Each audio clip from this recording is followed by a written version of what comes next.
आज हमारे पास श्री रामकृष्ण परमहंस की शिक्षाओं से जुड़ा कुछ दिलचस्प सामान है। खास तौर पर ईश्वर के रूप को लेकर उनकी जो सोच थी। सामग्री में एक कमाल का उदाहरण है पानी और बर्फ का। इसी से ठाकुर मतलब श्री रामकृष्ण परमहंस ईश्वर के साकार और निराकार पहलू को समझाते हैं। हाँ, और ये बस कोई थ्योरी नहीं है। जैसा कि जानकारी में है ना, ये असल में ईश्वर के स्वभाव को समझने की एक कोशिश है। ये पानी और बर्फ वाली बात आप कह सकते हैं कि भक्ति और ज्ञान के रास्तों को जोड़ने जैसा है। चलिए देखते हैं इसमें क्या खास है। ठीक है, तो जानकारी ये कहती है कि ठाकुर के अनुसार ईश्वर साकार भी है और निराकार भी, बिल्कुल वैसे ही जैसे पानी और बर्फ है। तो एक ही चीज, निराकार रूप, वो उस अथाह पानी जैसा है, बिना किसी शक्ल, बिना सीमा के हर जगह फैला हुआ। हाँ, और मजे की बात यह है, जैसा कि सूत्र बताते हैं कि जब भक्त का प्रेम, उसकी भक्ति बहुत बढ़ जाती है ना, तो वही निराकार ईश्वर एक रूप ले लेते हैं। जैसे माँ काली या कृष्ण। ठीक वैसे ही जैसे पानी मान लीजिए बहुत ठंडा होकर बर्फ बन जाता है, एक ठोस शक्ल ले लेता है, जैसे हम देख सकते हैं, छू सकते हैं। ठाकुर का एक कथन भी है, जल निराकार है, बर्फ साकार, पर असल में दोनों एक ही हैं। ये तो पूरी बहस ही खत्म कर देता है कि रूप वाला सही है या बिना रूप वाला। वो सब एक ही शक्ति के जमे हुए रूप हैं, जैसे बर्फ। सामग्री में वो गांव की नदी वाला उदाहरण बड़ा प्यारा है। गर्मी में नदी बह रही है, सब इस्तेमाल कर रहे हैं। सर्दी में जब बर्फ के टुकड़े तैरते दिखते हैं तो एक बुजुर्ग हैं जो बच्चों को समझाते हैं कि देखो, ये बर्फ भी हमारी गंगा माँ ही है, बस रूप बदल गया है। ये सुनकर लगता है कि हाँ, बात तो पते की है। तो क्या इसका मतलब ये हुआ कि ज्यादातर लोगों के लिए रूप वाले ईश्वर से जुड़ना आसान होता है? बिल्कुल। एक दिलचस्प बात जो सामने आई है वो यही है कि साकार भक्ति मतलब उस बर्फ को महसूस करना, वो ज्यादातर लोगों के लिए आसान और स्वाभाविक लगता है।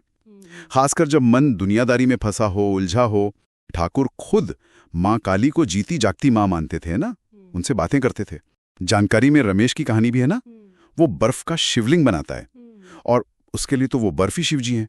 सीधा कनेक्शन, मन जुड़ जाता है। जब बर्फ पिघलती है तो उसे लगता है शिवजी अब जल रूप में हैं, पर हैं जरूर। ये ठोस रूप मन को एक ठहराव देता है। और दूसरी तरफ वो निराकार ईश्वर, वो तो उस अनंत पानी जैसा हुआ ना। जैसा कि सामग्री में बताया गया है, इसे अनुभव करना मुश्किल लगता है। जैसे बिना बर्तन के पानी कैसे पकड़ें। इसके लिए मन का बहुत शांत होना जरूरी है शायद।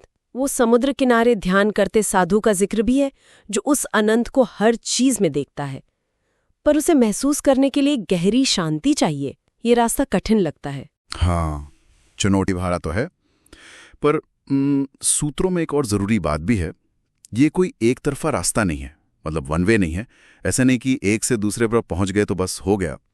जैसे बर्फ पिघलकर पानी बन सकती है, वैसे ही भक्त साकार रूप की पूजा करते करते निराकार के अनुभव तक पहुंच सकता है। सरला की कहानी याद है? वो माँ दुर्गा की मूर्ति पूजती थी। सालों बाद ध्यान में उसे मूर्ति की जगह एक अनंत रोशनी दिखने लगी। उसे समझ आया कि वो मूर्ति उस बर्फ की तरह थी जो उसे इस निराकार पानी तक ले आई। तो ये आना जाना, ये अनुभव बदलता रह सकता है। अच्छा, और फिर ठाकुर का वो मशहूर संदेश आता है, जितने मत उतने पथ। यानी चाहे बर्फ को पूजो या पानी को, पहुंचना एक ही जगह है। बाजार वाले उदाहरण से ये बात और साफ होती है। कोई प्यास बुझाने पानी की बोतल लेता है, कोई बर्फ की चुस्की, मकसद तो एक ही है, प्यास बुझाना। वैसे ही चाहे साकार मानो या निराकार, लक्ष्य तो ईश्वर का प्रेम और शांति ही है ना। एकदम सही जी, बिल्कुल। तो कुल मिलाकर ये पानी और बर्फ की मिसाल हमें यही सिखाती है कि ईश्वर एक ही सच है, जिसे हम अपनी श्रद्धा और अपनी समझ के हिसाब से अलग अलग रूपों में देख सकते हैं, अनुभव कर सकते हैं। कोई एक रूप दूसरे से बेहतर या कम नहीं है। जानकारी के मुताबिक ये बस उस एक परम सत्य के दो चेहरे हैं जो भक्त की जरूरत के हिसाब से सामने आते हैं, आप कह सकते हैं। बिल्कुल।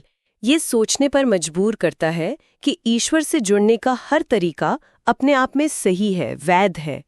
तो विचार करने लायक बात यह है, किसी भी इंसान के लिए ईश्वर का कौन सा रूप ज्यादा मायने रखता है, पानी या बर्फ, और उसकी वजह क्या हो सकती है? इस पर सोचिएगा जरूर।